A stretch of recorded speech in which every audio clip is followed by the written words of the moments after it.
Quanto ao homem, os seus dias são como a erva, como a flor do campo, assim floresce.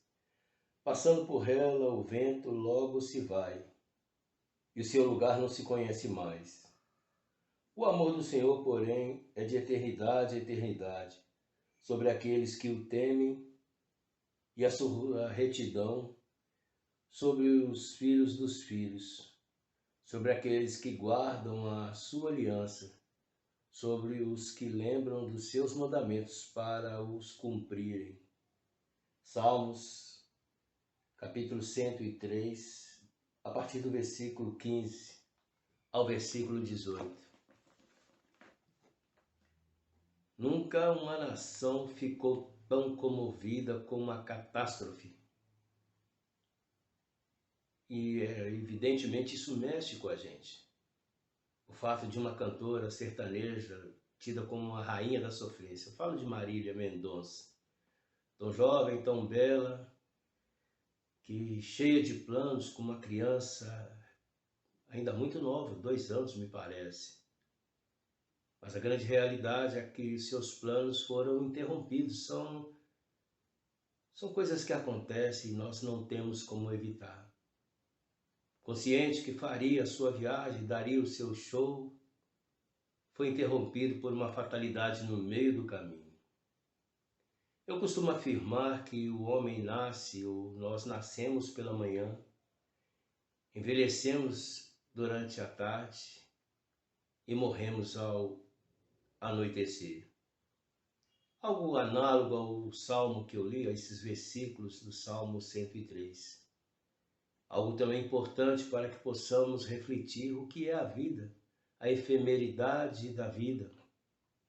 Porque na verdade nós somos sazonais.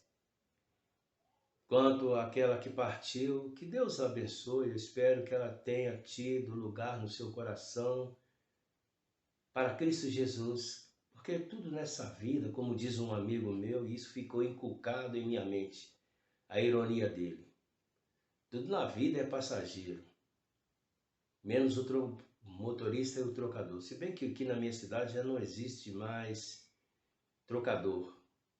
Longe de querer ironizar ou brincar com um acontecimento tão doloroso, eu imagino agora aos seus familiares, a sua mãe, enfim. Mas eu quero aproveitar esse ensejo para falar de algo mais profundo, a nossa estadia aqui neste mundo. A vida nada mais é do que um estágio, um aprimoramento para o futuro, para uma vida posterior. O mestre querido disse algo tão maravilhoso, ele disse: do que adianta um homem querer ganhar o mundo e perder a sua alma? Não estou com isso dizendo que a cantora Marília Mendonça perdeu a sua alma. Só Deus o sabe do fim de cada um de nós. Não sei nem mesmo do meu. A mim resta a obrigação de buscar a Deus, o seu bom temor e a saber qual é a sua vontade. Eu sei que a vontade de Deus é boa, é agradável, é perfeita, mas eu tenho que a cada dia discernir, absorver e obedecer o que é a vontade de Deus. Falo isso porque chocou muito a nação ver uma cantora tão bela, tão nova, tão cheia de planos. E sempre aparecem as ironias de pessoas, e eu não quero ser mais um, sim ser solidário, tanto aqueles que são os familiares como aqueles que são fãs, mas sem deixar de trazer em mim a consciência de que nós nada somos. Que todo homem, como está escrito no Salmo 103, a partir do versículo 15, é como a flor da erva, como a erva e sua flor, em que soprando nela o hálito de Deus, seca-se a erva, murcha-se a flor, e seu lugar já não se conhece mais. É por isso que eu disse que o homem nasce pela manhã, ele se embeleza durante o dia, envelhece durante a tarde e morre ao anoitecer. Indiferente disso, todos nós haveremos de partir. E o que nós temos feito? O que nós temos plantado? O que mais me preocupa, acima de bens materiais ou de qualquer tipo de conquista, é o testemunho. Eu sempre me volto, reporto uma irmã que era como uma mãe para mim. Ela não era famosa, não era nenhuma grande pregadora, jamais foi.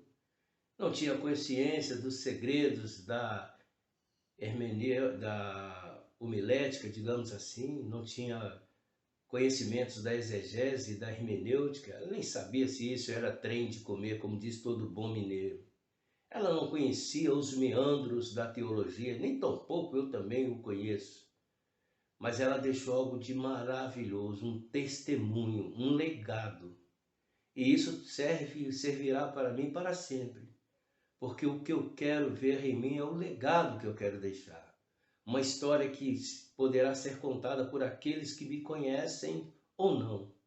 Porque tudo nessa vida passa, o importante é o legado, é aquilo que nós fizemos. Muitos pensam em adquirir bens materiais, muitos pela ambição se perdem, infelizmente, por amor ao dinheiro. Paulo escreveu algo relativo a Timóteo, eu não estou me lembrando agora se é a primeira carta ou a segunda no capítulo 4, que ele diz que o amor, no capítulo 4, não, no capítulo 6, me parece que é 2 Timóteo, 2 ou 1 Timóteo, capítulo 6, no versículo 10, em que testifica-se que o amor ao dinheiro é a raiz de todos os males. O importante é que nós venhamos a buscar a Deus, a ter a consciência sincera e verdadeira de deixar um legado.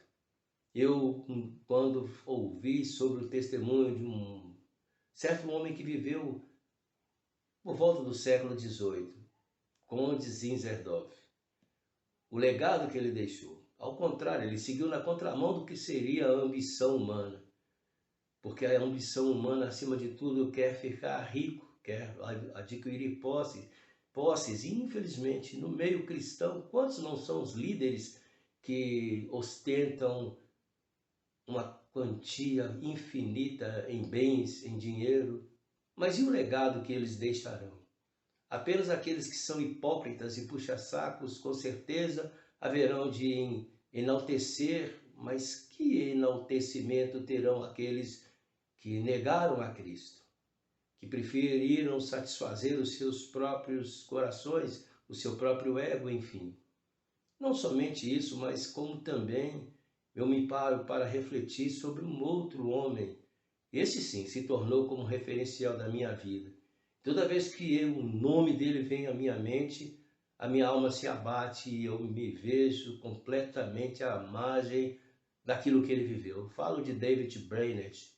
Ele não queria fama, não se tornou famoso, nós vimos falar de tantos avivalistas, mas David Brainerd vivia chafurdado na selva, tentando pregar para índios que eram silvícolas, alcoólatras. E ele mesmo com enfermidade, em vez de procurar se tratar, preferiu aproveitar que a palavra estava sendo pregada e o avivamento naquela aldeia de ignorantes índios estava sendo impactado. Ele preferiu sucumbisse à morte, para não ter que voltar e abandonar aqueles que eram os seus discípulos naquela tribo, aqueles que eram ao qual ele levava a mensagem de vida eterna. Em suma, tudo que eu quero dizer nessa breve reflexão minha se resume naquilo que está escrito, daquilo que Jesus disse: do que adianta o homem ganhar o mundo e perder a sua alma. O importante é o que nós haveremos de deixar.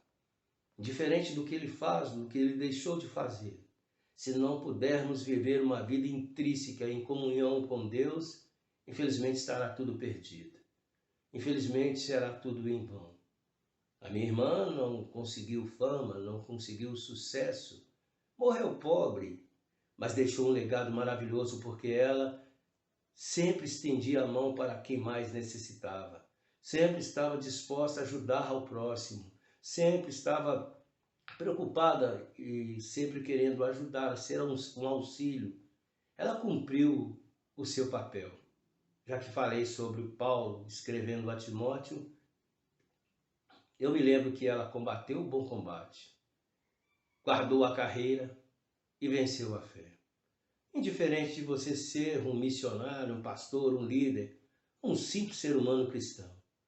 O que vai contar é o que você deixa para o futuro, o que eu deixo para a posteridade. E o que falarão sobre nós, os nossos filhos. Porque, volto a repetir, a vida é efêmera.